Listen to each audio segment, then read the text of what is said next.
So hi there everyone, this is Ishant Kumar Arora.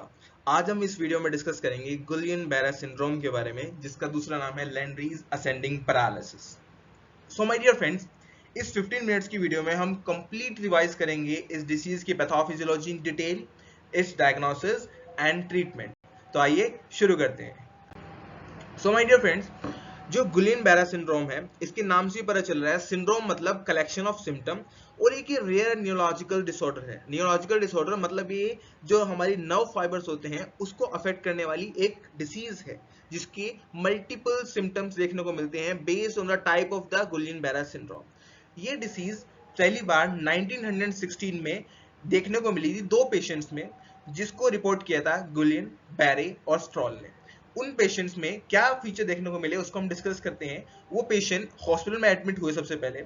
उन patient की prime complain ये थी कि उनको ये दिक्कत होने से पहले सबसे पहले उनको पैरास्थीसिया होने स्टार्ट हुए, उनको लिम्स में टिंगलिंग होनी स्टार्ट हुई, मतलब ऐसे क्रॉलिंग लाइक सेंसेशन फील होनी स्टार्ट हुई लिम्स में, एक्सट्रीमिटीज में। देन धीरे धीरे उनको जो है चलने में दिक्कत होने लगी, उनका पैरालिसिस जैसी कंडीशन डेवलप होने लगी, मतलब कि मसल में पावर ही धीरे धीरे रिड्यूस हो गई, एंड अल्टीमेटली उनके जो लोअर लिम्ब की सेंसेशन थी वो धीरे धीरे लॉस होती जा रही थी। तो एक एलिमेंट टाइप का फीचर देखने को उन पेशेंट में मिल रहा था जब वो पेशेंट आके एडमिट हुए। उस कंडीशन को देख के एक अलग एंटिटी निकली, क्योंकि वो कंडीशन जो है ना तो पोलियो वाले केस में एंटर कर रही थी, ना किसी इन्फेक्शियस डिसीज में वो एंटर कर पा रही थी, क्योंकि ना पेशेंट को कोई फीवर था, ना ही प्लियोसाइटोसिस था। मतलब प्लियोसाइटोसिस मतलब कि व्हाइट ब्लड सेल्स बड़े होते हैं, तो कोई इसी इन्फेक्शन की वजह से हुआ, ऐसा भी कुछ नहीं था। तो उसके बाद जब उस पर और ज्यादा रिसर्च की गई तो पता चला कि एक अलग टाइप की एंटिटी, एक अलग अलग टाइप की डिसीज है, और इसको डिस्कवर करने वाले तीन साइंटिस्ट गुलियन, बैरे और स्टॉल, उनके नाम पे इस डिसीज को रखा गया, जिसका नाम था गुलियन बैरे सिंड्रोम। और दूसरा इसका नाम होता है लैंड्रीज असेंडिंग पैरालिसिस। लैंड्रीज जो एक साइंटिस्ट थे, उन्होंने इस पैटर्न बताया कि ये जो डिसीज होती है या फिर ये जो सिंड्रोम होता है, इसमें असेंडिंग पैरालिसिस होता है। असेंडिंग मतलब सबसे पहले वीकनेस होगी, लोअर लिम्ब से स्टार्ट करेगी और अपवर्ड ऊपर की तरफ मूव करती है। So that's why it is known as Landry's ascending paralysis. So my dear friends, ये कंडीशन एक ऑटो इम्यून कंडीशन है, इसलिए ना तो ये इनहेरिटेड हो सकती, ना ही ये कंटेजियस हो सकती। कंटेजियस मतलब कि अगर एक पेशेंट को जीबीएस है, उसके कांटेक्ट में दूसरा बंदा आया तो उसको जीबीएस नहीं होगा, क्योंकि किसी इन्फेक्शन की वजह से नहीं है, बल्कि हमारे जो ऑटो इम्यून रेस्पॉन्स की वजह से है, जिसको हम आगे इसकी पैथोफिजियोलॉजी में डिटेल में डिस्कस करेंगे।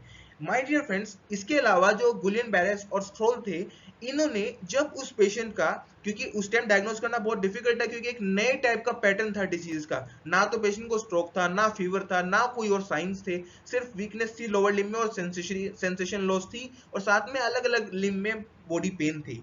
तो उस चीज को देखते हुए जब उनका स्पाइनल टैप किया गया, स्पाइनल टैप मतलब उन लोगों का जो है सीएसएफ को निकाला गया, ठीक है, लंबर पंचर करके। तो उसमें देखा गया एक फिनोमिना जिसका नाम रखा गया एल्ब्यूमिनोसाइटोलॉजिकल डिसएसोसिएशन विदाउट प्लियोसाइटोसिस, जिसको हम आगे डिस्कस करेंगे कि ये क्या चीज होती है। जब भी आप एग्जाम में आंसर लिख रहे हैं तो ये वाला जो फिनोमिना है, अगर आप ये मेंशन नहीं करते तो आपका जीबीएस का आंसर इनकम्प्लीट है। तो आगे हम अब डिस्कस करते हैं इस डिसीज की पैथोफिजियोलॉजी को। सो माय डियर फ्रेंड्स, एक फिनोमेना होता है क्रॉस रिएक्टिविटी का। क्रॉस रिएक्टिविटी मतलब जो हमारी इम्यून सेल्स हैं, इम्यून सेल्स कौन से? Antibodies, yes. तो एंटीबॉडीज जो होते हैं वो अपने खुद के सेल्स, जो हमारे ओन सेल्स हैं, उनसे ही लड़ने लग जाते हैं, उसको बोलते हैं क्रॉस रिएक्टिविटी, जो कि इस डिसीज का मेन बेसिक है। ऐसे ही एक और कंडीशन है इस जीबीएस में। क्या होता है कि जो क्रॉस रिएक्टिविटी, जो हमारे एंटीबॉडीज होते हैं, वो हमारे पेरिफेरल नर्व्स की माइलिन शीथ को अफेक्ट करते हैं, इसलिए ही प्रीवियस स्लाइड में नाम रखा गया AIDP, acute inflammatory demyelinating polyneuropathy. Inflammatory मतलब इन्फ्लेमेशन कॉज होता है, डीमाइलिनेशन मतलब इन्फ्लेमेशन की वजह से जो माइलिन शीथ होती है नर्व फाइबर्स के ऊपर, जैसे कि आप ये डायग्राम में देख पा रहे हैं नीचे, जहां ये हमारा कर्सर मूव कर रहा है, मेरा रेड वाला डॉट, ये माइलिन शीथ जो है, ये इस पे आके एंटीबॉडी इसको डिस्ट्रॉय करती है, तो माइलिन हट जाता है एक्सॉन के ऊपर से। तो इसलिए बोला गया डीमाइलिनेटिंग। डीमाइलिनेटिंग मतलब removal of the myelin sheath. And last is polyneuropathy. Polyneuropathy का मतलब होता है फ्रेंड्स कि जब बहुत सारी नर्व्स का इन्वॉल्वमेंट हो जाए, that is known as polyneuropathy. So अब डिस्कस करते हैं कि इस क्रॉस रिएक्टिविटी वाला फिनोमेना होता कैसे है और कौन कौन से फैक्टर हैं जो कि कॉज कर सकते हैं, इस फिनोमेना को ट्रिगर कर सकते हैं, ऑटो इम्यून प्रॉपर्टी को ट्रिगर कर सकते हैं। उससे पहले एक आपको मैं क्वेश्चन देना चाहूंगा जिसका आंसर आपको कमेंट सेक्शन में बताना है कि एक और डिसीज है जिसमें सेम फिनोमेना होता है क्रॉस रिएक्टिविटी का, लेकिन उसमें सिर्फ एक ही ट्रिगर होता है, that is beta hemolytic staphylococcus aureus, जो कि अफेक्ट करता है, क्रॉस रिएक्टिविटी कोज करता है और 5 डिफरेंट टाइप के क्लासिकल फीचर शो करता है, लाइक अफेक्ट करता है जॉइंट्स को, स्किन को, कार्डियक मसल को, बेसल गैंग्लिया को, एक्सेट्रा। तो आपको उस डिसीज का नाम बताना है कि वो डिसीज कौन सी है जिसमें कि क्रॉस रिएक्टिविटी का फिनोमेना देखने को मिलता है आफ्टर ए इन्फेक्शन और आफ्टर ए थ्रोट इन्फेक्शन। अब बात करते हैं हम जीबीएस की। So my dear friends, GBS के जो प्राइम ट्रिगर्स होते हैं वो होते हैं कोई भी फॉरेन सब्सटेंस जो बॉडी में एंटर जब भी करता है, आपको जब भी इन्फेक्शन होता है, उसके अलावा इन्फेक्शन से क्या होगा कि इन्फेक्शियस बॉडी एक फॉरेन बॉडी आपकी बॉडी में एंटर करती है, उसके रेस्पॉन्स में आपका जो ह्यूमन बॉडी है वो जनरेट करती है CD4 सेल्स। CD4 सेल्स बोले तो आपकी एंटीबॉडीज जनरेट करती हैं और वह एंटीबॉडीज हमारे पैथोजन के एंटीजन से रिएक्ट करके उसको डिस्ट्रॉय करती है। लाइकवाइज अगर यही एंटीबॉडीज अगर पहचानने में गलती करते हैं, पहचानने में गलती इन द सेंस कि कभी कभी क्या होता है, जो एंटीजन की शक्ल बैक्टीरिया के ऊपर है वही एंटीजन की शक्ल हमारे नर्व फाइबर्स जो है, नर्व के ऊपर माइलिन शीट जो है उस पे जो एंटीजन है, जो ग्लाइकोलिपिड्स हैं, उनकी शक्ल और बैक्टीरिया के जो सरफेस एपिटोप्स है उनकी शक्ल मैच हो जाती है आपस में, जिसकी वजह से हमारी जो एंटीबॉडीज है वो कंफ्यूज हो जाती है कि अटैक किसको करना है। उस चक्कर में क्या हुआ कि अटैक किसको करना है, बैक्टीरिया को तो अटैक कर ही रही थी पहले, लेकिन जब बैक्टीरिया को उसने हरा दिया अब भी एंटीबॉडीज तो घूम ही रही हैं, उन्हें लगा कि जो हमारी नर्व सेल है उसके ऊपर जो माइलिन है उसकी शक्ल ही बैक्टीरिया जैसी है, तो शायद ये बैक्टीरिया तो नहीं।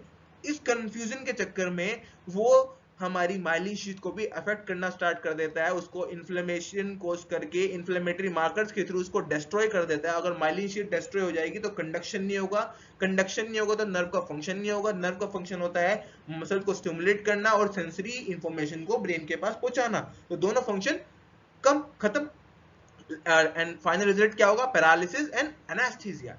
सो ये होती है कंप्लीट पैथोफिजियोलॉजी इस कंडीशन की। तो माय डियर फ्रेंड्स, जो मोस्ट कॉमन ट्रिगर होता है वो होता है कैम्पाइलोबैक्टर जेजुनाई। ये एक ऐसा बैक्टीरिया है जो कि food poisoning sort of condition create करता है और उसके बाद 30 to 35% केस में देखने को मिलता है। सपोज करो कि आज एक पेशेंट को कैम्पाइलोबैक्टर जेजुनाई से इन्फेक्शन हुआ और स्टमक में इन्फेक्शन होने के बाद पेशेंट ने जो है अपना एंटीबायोटिक्स ली, धीरे धीरे वो ठीक हो गई 1 से 2 वीक के अंदर। लेकिन एंटीबायोटिक्स बेसिकली सपोर्ट्स, लेकिन जो मेन आपको हील करती है वो आपकी बॉडी अपने आप को खुद हील करती है, इसलिए उस पर्टिकुलर बैक्टीरिया के अगेंस्ट जो एंटीबॉडीज बनी, अब एंटीबॉडीज बनी उसकी वजह से क्या होता है, जो एंटीजन कैम्पाइलोबैक्टर जेजुनाई की शक्ल, जो कैम्पाइलोबैक्टर जेजुनाई है उसके एंटीजन की शक्ल और जो ग्लाइकोलिपिड्स हमारी नर्व के माइलिन के ऊपर है उसकी शक्ल मैच करती है आपस में, बिल्कुल डिटोल एक सेम है दोनों दिखने में।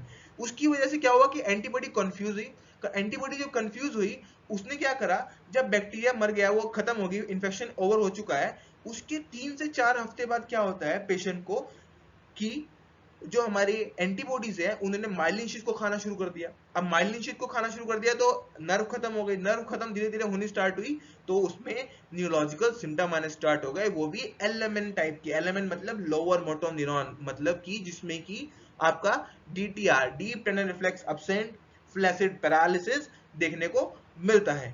सो ये है कंप्लीट इस डिसीज की पैथोफिजियोलॉजी। और जो ट्रिगरिंग एजेंट है, जैसे कि अभी देखा गया है कि जो कोविड वायरस था, उस कोविड ठीक होने के बाद जो कोविड के अगेंस्ट जो कोविड बैक्टीरिया वायरस था उसके अगेंस्ट जो एंटीबॉडीज बनी वो भी क्रॉस रिएक्ट कर गई कभी कभी कुछ नर्व फाइबर्स के साथ, और बहुत सारे केसेस देखने को मिले हैं post Covid GBS, गुलियन Barre syndrome.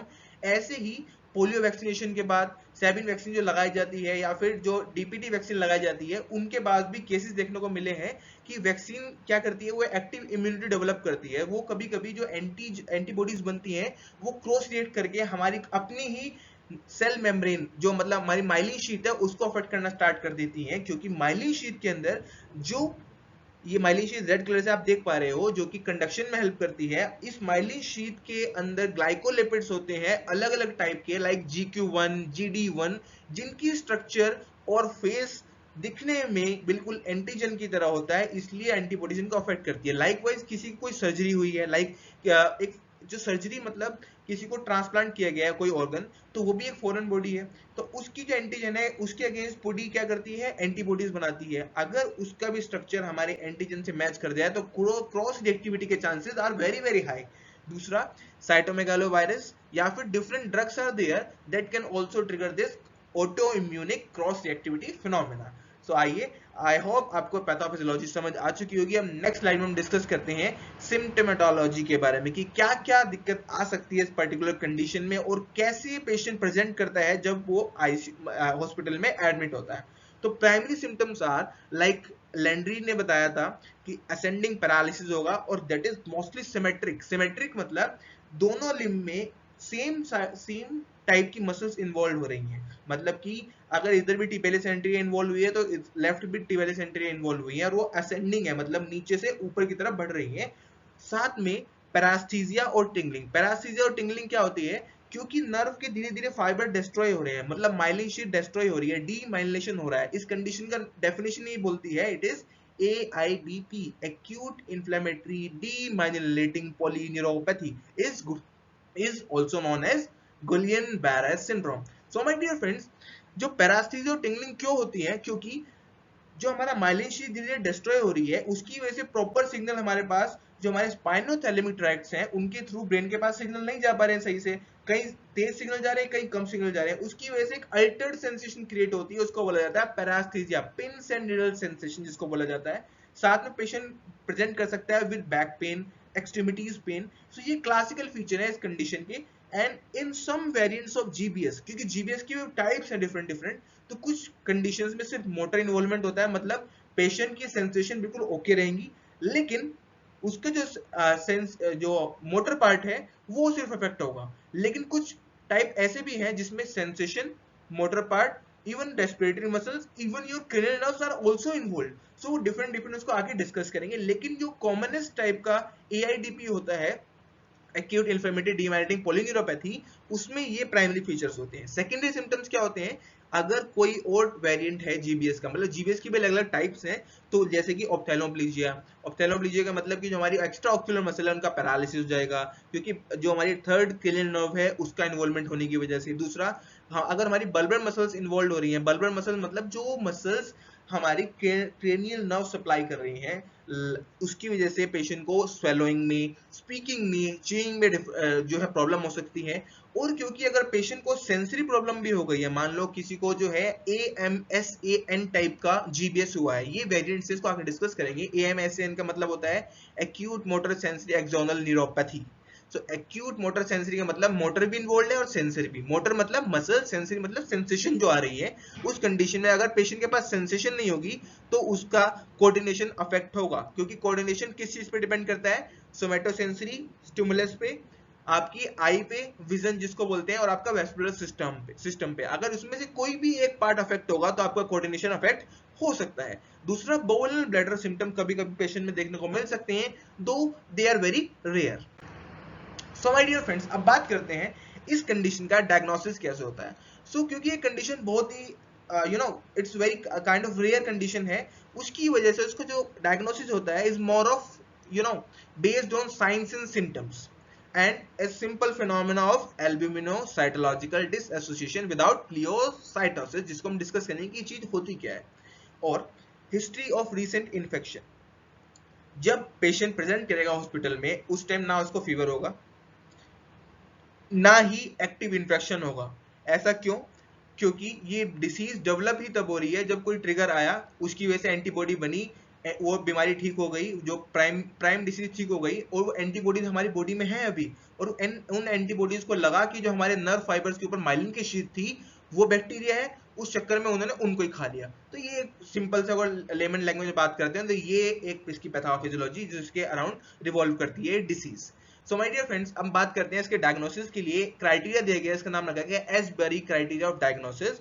और सबसे पहले हम करते हैं पेशेंट का फिजिकल एग्जामिनेशन, जिसमें कि हमें देखने को मिलेगा DTR लॉस। DTR मतलब डीप टेंडन रिफ्लेक्स एब्सेंट होंगे, एक classical feature of lower motor neuron lesion. Lower motor neuron lesion का मतलब होता है वो ऐसी लीजन, ऐसी कंडीशन जिसमें कि जब एक nerve fibre alpha motor neuron जो है स्पाइनल कॉर्ड से एंटीरियर हॉर्न से बाहर आ चुका है, उस वाले रीजन को, मतलब जो पेरिफेरल नर्व है अगर वो इन्वॉल्व हो रही है, उसको बोला जाता है लोअर मोटर न्यूरॉन लीजन, जिसका साइंस होते हैं flaccid paralysis, lost DTR, deep tendon reflex loss होगी। अगर सेंसरी वाला कंपोनेंट है तो अगर सेंसरी फाइबर्स इन्वॉल्व हो चुके हैं तो सेंसरी लॉस भी देखने को मिलेगा। साथ में अपने डायग्नोस को सपोर्ट करने के लिए हमारे पास हिस्ट्री होनी चाहिए रिसेंट इन्फेक्शन की, या फिर रिसेंट इन्फेक्शन के अलावा क्या क्या जो हमने ट्रिगर्स पढ़े थे, like drugs, like your transplant, different surgeries, vaccination. So these are some triggers जो कि auto antibodies को develop कर सकते हैं, उसकी हिस्ट्री हो। साथ में NCV nerve conduction velocity check करी जाएगी, क्योंकि माइलिन जो होती है वो नर्व कंडक्शन को बढ़ा देती है, क्योंकि माइलिन हेल्प्स इन सेल्टेटरी कंडक्शन। अगर आपको पता है कि सेल्टेटरी कंडक्शन क्या होता है तो आप उसकी डेफिनेशन कमेंट सेक्शन में लिख के बता सकते हैं। सेल्टेटरी कंडक्शन में हेल्प करती है हमारी myelin sheath. Saltatory conduction jump करके जो इलेक्ट्रिकल स्टिमुलेशन ट्रैवल करती है बहुत फास्ट।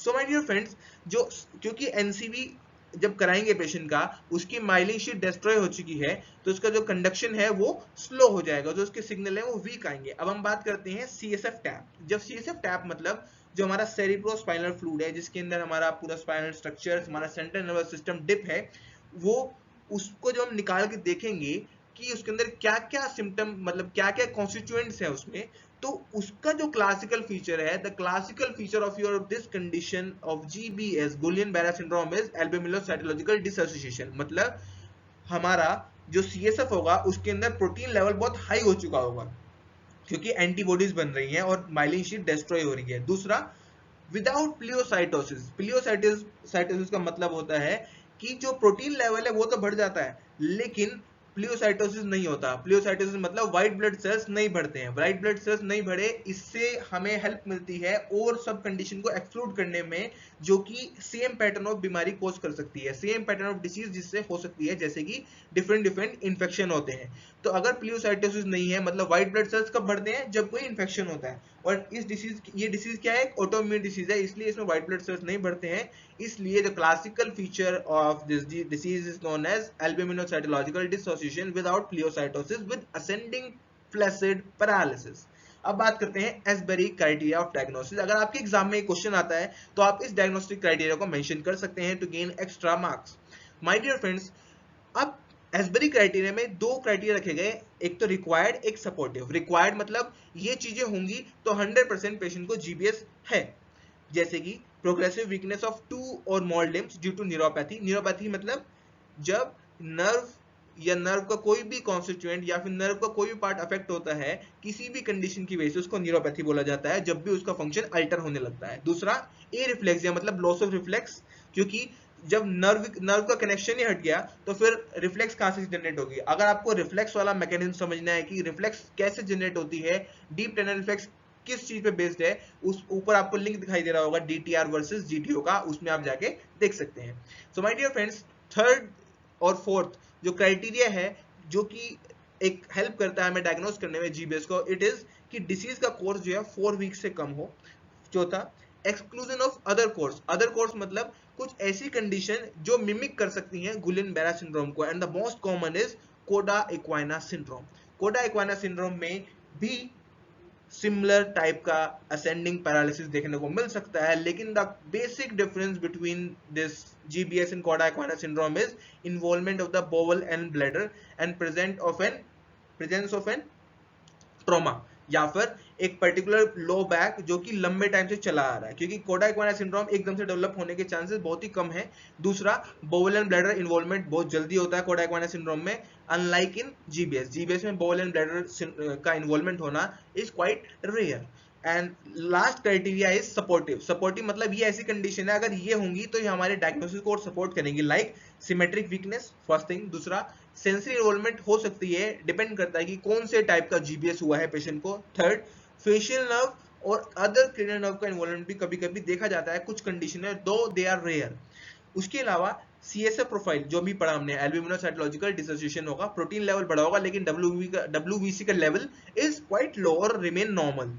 दूसरा, electrophysiological evidence of demyelination. Electrophysiological evidence का मतलब होता है जो NCVs करा के देखी जाती हैं, जो हमारा जो नर्व कंडक्शन स्टडीज होती हैं उनको करा के देखा जाता है, उनसे पता चलता है कि किस टाइप का पैटर्न देखने को मिल रहा है हमारी नर्व कंडक्शन स्टडीज में। So this is the whole diagnostic criteria. इसके आगे हम डिस्कस करेंगे कि अब अगर हमने पेशेंट को डायग्नोस कर लिया है, उसकी प्राइम कंडीशन को हम समझ चुके हैं कि पेशेंट को GBS हो चुका है, तो चांसेस हैं अगर उसको हम टाइमली डायग्नोस नहीं करते हैं, अगर उस पेशेंट की असेंडिंग पैरालिसिस होते होते अगर रेस्पिरेटरी मसल्स का इन्वॉल्वमेंट हो गया, the prime respiratory muscle is your diaphragm. Yes, so diaphragm जो है अगर उसको इन्वॉल्वमेंट हो गया तो पेशेंट को बहुत जल्दी मैकेनिकल वेंटिलेटर पर शिफ्ट करना पड़ता है, क्योंकि पेशेंट स्पॉन्टेनियसली ब्रीथ नहीं कर पाता है। अगर उसको शिफ्ट नहीं किया जाएगा तो उसकी वजह से पेशेंट की डेथ भी हो सकती है। अब आप चाहें तो इस डायग्नोस्टिक क्राइटेरिया का एक स्क्रीनशॉट ले सकते हैं फॉर फ्यूचर रेफरेंसेस।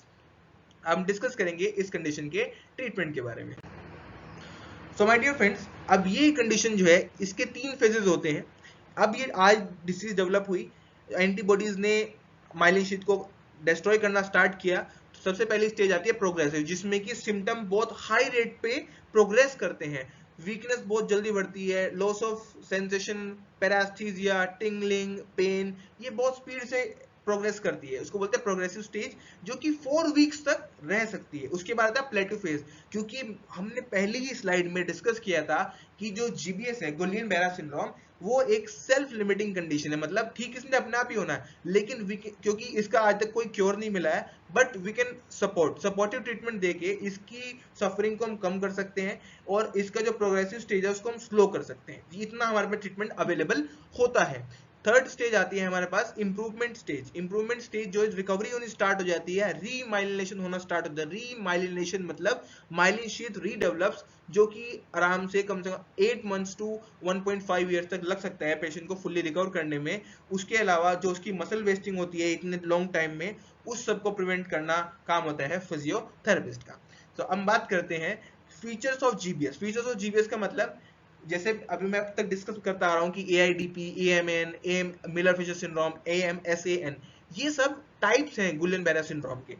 ये टाइप्स से हमें पता चलता है कि कौन कितनी ज्यादा सिवियरिटी होगी, कितना पेशेंट को लेवल ऑफ केयर चाहिए, कौन कौन सा पार्ट अफेक्ट हो सकता है। और मोस्ट कॉमन जो कि 80 to 85% लोगों में देखने को मिलता है, मतलब पेशेंट्स में देखने को मिलता है, इस AIDP, और वही इस डिसीज की डेफिनेशन भी है, that is known as acute inflammatory demyelinating polyneuropathy.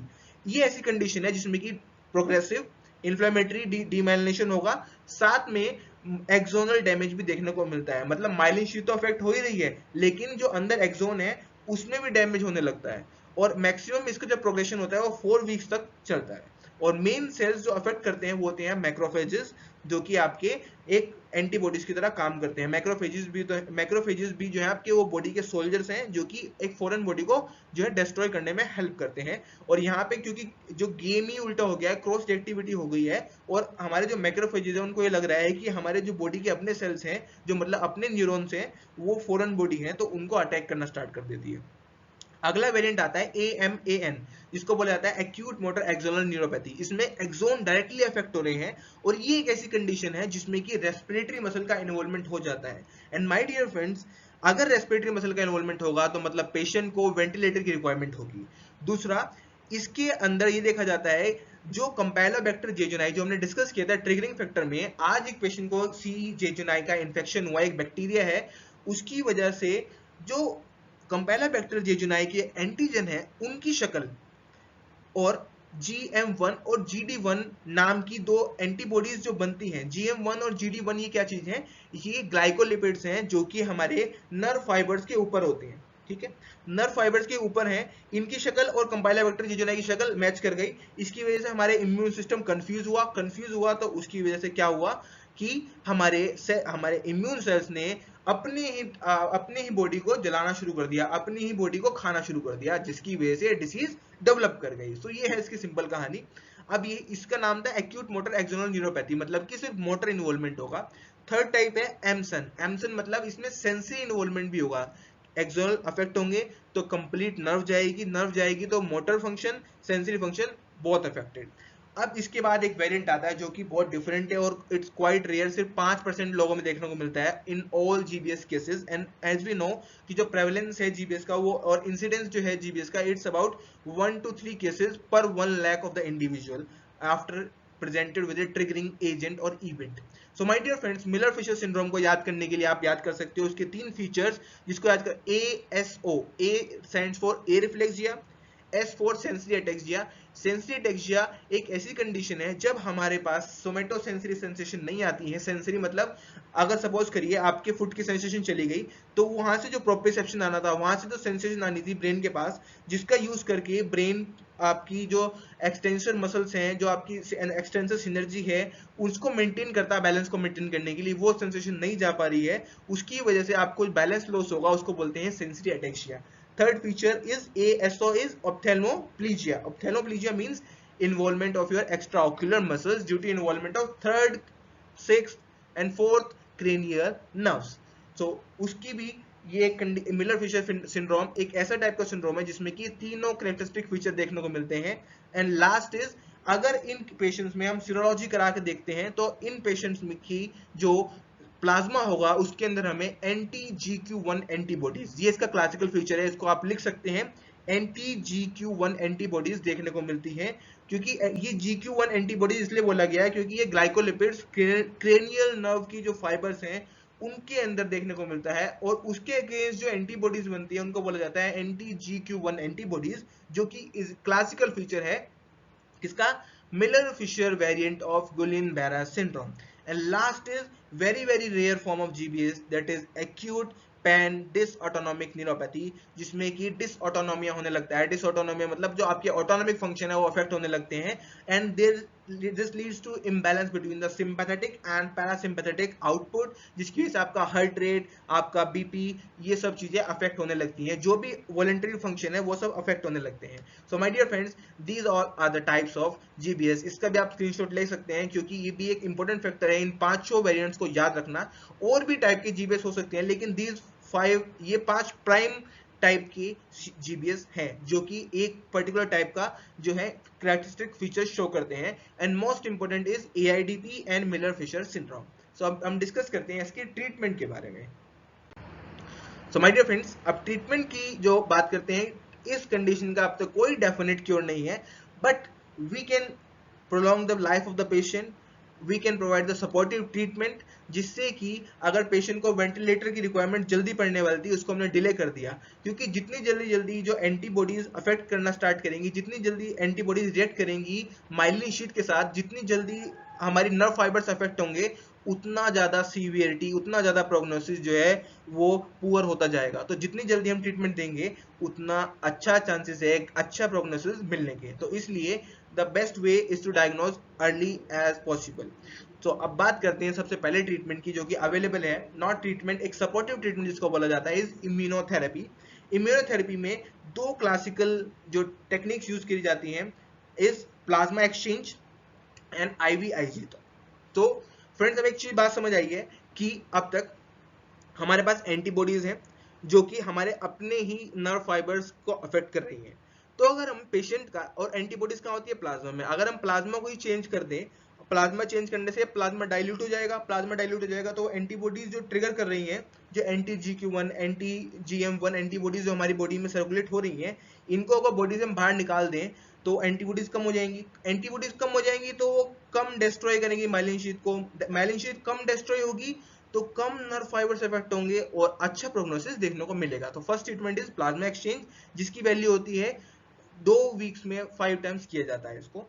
Next is IVIG, IV intravenous immunoglobulins दिए जाते हैं, जिसकी डोज होती है 0.4 ग्राम पर केजी पर body weight for 5 consecutive days दिया जाता है। और ये बहुत ज्यादा फायदेमंद है as compare to the plasma exchange, क्योंकि ये देखा गया स्टडीज में अगर IVIG हम टाइम पे देते हैं तो पेशेंट को हम वेंटिलेटर डिपेंडेंट होने से बचा सकते हैं, क्योंकि IVIG जो होते हैं ये रिप्लेस कर देते हैं उन डिफेक्टिव एंटीबॉडीज को, साथ में उनको डिस्ट्रॉय भी कर सकते हैं। थर्ड होता है मिथाइल प्रेडनिसोलोन, जिसका आजकल यूज होना बंद हो चुका है, क्योंकि ये माना जाता था कि मिथाइल प्रेडनिसोलोन, क्योंकि जो GBS is auto immune disease and we all know कोई भी ऑटो इम्यून डिसीज होती है उसमें मिथाइल प्रेडनिसोलोन देते हैं, मतलब कॉर्टिकोस्टेरॉइड्स देते हैं, और corticosteroids are best known for their immunosuppressive action. Immunosuppressive मतलब इम्यून सिस्टम को सप्रेस कर देते हैं ये। लेकिन इसकी वजह से देखा गया है कि इन मेडिसिन को दिया गया उन पेशेंट्स में तो उनमें और डिसीज डेवलप हो गई, लाइक हॉस्पिटल एक्वायर्ड निमोनिया। तो इन सब चीजों को देखते हुए कॉर्टिकोस्टेरॉइड्स को यूज करना बंद कर दिया गया है, but plasmapheresis, plasma exchange and IVIG are the first line of treatment for this condition, along with some more supportive treatment that we are going to discuss in next slide. So last slide of treatment is supportive treatment.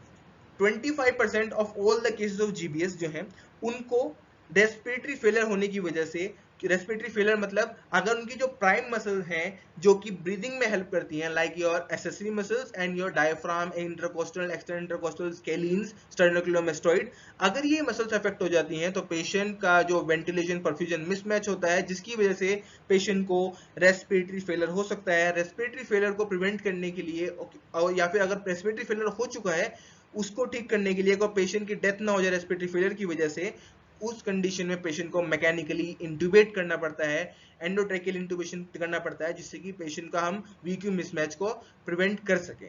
दूसरा होता है pain management, क्योंकि nerve fibre धीरे धीरे destroy हो रहे हैं तो पेशेंट को सीवियर पेन भी हो सकता है। उस पेन को कंट्रोल करने के एनएसएड्स और ओपियोइड्स का यूज किया जाता है आईसीयू मैनेजमेंट में। Third is physiotherapy. पेशेंट, क्योंकि ये कंडीशन एक सेल्फ लिमिटिंग कंडीशन है तो अपने आप ठीक तो हो जाएगी ये, और जो हम सपोर्टिव ट्रीटमेंट दे रहे हैं उससे थोड़ी जल्दी ठीक होगी पहली चीज, लेकिन फिर भी पेशेंट कुछ टाइम के लिए बेड रिडन रहेगा। उस बेड रिडन स्टेट में जो सेकेंडरी कॉम्प्लिकेशन होते हैं, लाइक बेड सोर, इमोबिलाइजेशन की वजह से मसल वीकनेस, और जो नर्व फाइबर डिस्ट्रॉय हो चुके हैं उसकी वजह से मसल वीकनेस, लॉस ऑफ और सेंसेशन लॉस है उसकी वजह से जो स्किन इंटीग्रिटी है वो भी डिस्ट्रॉय हो सकती है। दूसरा आपका जो है रेंज ऑफ मोशन डेफिसिट आएंगे, कॉन्ट्रैक्चर बन सकते हैं, ये ऐसे फैक्टर्स हैं। और डीवीटी, डीप वेन थ्रोम्बोसिस, इन सब फैक्टर्स को देखते हुए और हमारा जो है लंग में जो है कलेक्शन होने की वजह, एक्सेसिव कलेक्शन होने की वजह से इन्फेक्शन हो सकता है, कंसोलिडेशन हो सकता है।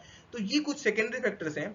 इन सब चीजों को प्रिवेंट करने के लिए physiotherapy comes into action via its different techniques like passive range of motion exercises, straining exercises of the upper limb और the part preserved, bronchial hygiene for removal of the excessive secretion from the lungs involving percussion, vibration and different techniques, and mobilization. Early mobilisation से फायदा ये होता है कि patient का जो blood flow होता है मेंटेन रहता है, जो हमारी मसल्स है उनकी ट्रॉफिसिटी मेंटेन रहती है, and positioning to prevent the pressure sore or bed sore. So these are the supportive treatment which are given to a particular patient with GBS, जिससे कि जल्द से जल्द उस पेशेंट को उसकी नॉर्मल स्टेट में वापस ला सकें। एंड जो इस कंडीशन का डेथ रेट होता है वो बहुत ही मिनिमल होता है। वो तभी देखा गया है अगर पेशेंट को डायग्नोसिस बहुत लेट हुआ हो, जब तक उसका रेस्पिरेटरी फेलियर हो चुका है। लेकिन वैसे अगर इस कंडीशन का डायग्नोसिस अर्ली कर लिया जाए और प्रॉपर सपोर्टिव ट्रीटमेंट दिया जाए तो पेशेंट जो है एक अच्छा प्रोग्नोसिस देखने को मिल सकता है। 1 to 1.5 ईयर के अंदर पेशेंट अपनी नॉर्मल स्टेट में वापस आ सकता है। सो आई होप इस कंडीशन को आप अच्छी तरह समझ चुके होंगे। अगर आपको फिर भी इस कंडीशन में कहीं भी कोई डाउट है या आपको इस कंडीशन के नोट्स चाहिए तो आप हम कमेंट में मेंशन करके बता सकते हैं। And thank you for watching this video. You can like and subscribe our channel for more further informative videos, and thank you. Stay tuned, stay connected.